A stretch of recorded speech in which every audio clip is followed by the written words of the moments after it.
Shalom. Thank you for joining me. I'm going to read Deuteronomy chapter 29. We are coming to the close of the book of Deuteronomy. There's only 34 chapters. Remember, all of Deuteronomy takes place on the eastern shore of the Jordan River.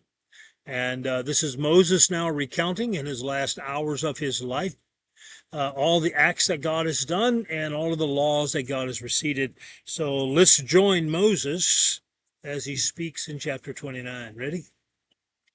Then Moshe summoned all Israel and said to them, "You saw everything Adonai did before your eyes in the land of Egypt to Pharaoh, to all his servants and to all his land, the great testings which you saw with your own eyes, and the signs and those great wonders.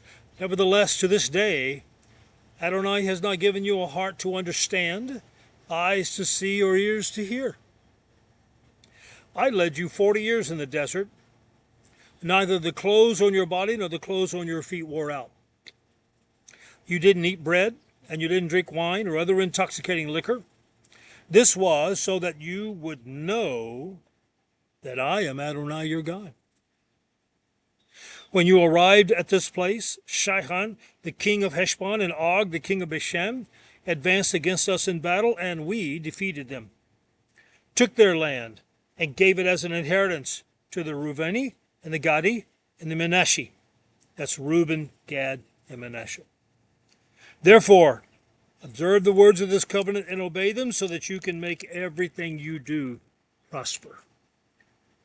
Today you are standing, all of you, before Adonai your God, your heads, your tribes, your leaders, your officers, all the men of Israel, along with your little ones, your wives, and your foreigners here with you in your camp, from the one who chops your wood to the one who draws your water.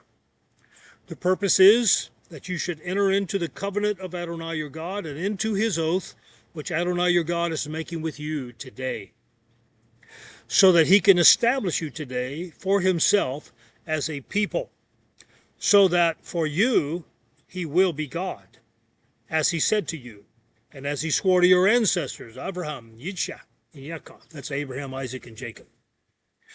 "But I am not making this covenant and this oath only with you. Rather, I am making it both with him who is standing here with us today before Adonai our God, and also with him who is not here with us today. For you know how we lived in the land of Egypt, and how we came directly to the nations you passed through, and you saw their detestable things, and their idols of wood, stone, silver, and gold that they had with them.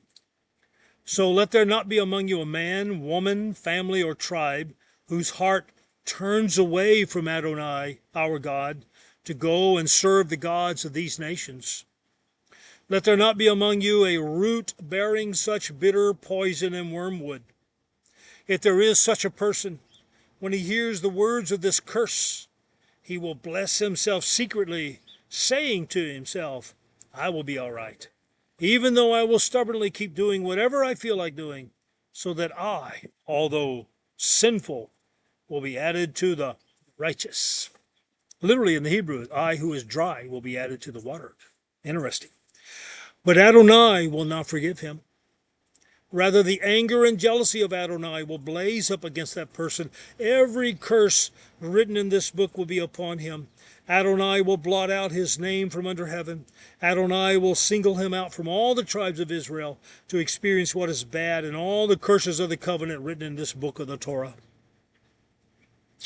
When the next generation, your children who will grow up after you, and the foreigner who arrives from a distant land, see the plagues of that land, and the diseases which Adonai has made it sick, and that the whole land has become burning sulfur and salt, and that it isn't being sown or bearing crops or even producing grass, like the overthrow of Sidom, Amorah, Admah, and Zeboim, which Adonai overthrew in his furious anger." By the way, that's Sodom, Gomorrah, those towns. That's in the book of Genesis.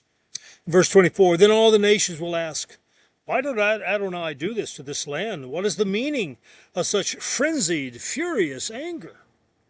People will answer, 'It's because they abandoned the covenant of Adonai, the God of their fathers, which he made with them when he brought them out of the land of Egypt. They went and served other gods, prostrating themselves before them, gods they had not known and which he had not assigned them. For this reason the anger of Adonai blazed up against this land, and brought upon it every curse written in this book. And Adonai, in anger, fury, and incensed with indignation, uprooted them from their land, and threw them out into another land, as it is today. Things which are hidden belong to Adonai our God, but the things that have been revealed belong to us and our children forever, so that we can observe all the words of this Torah.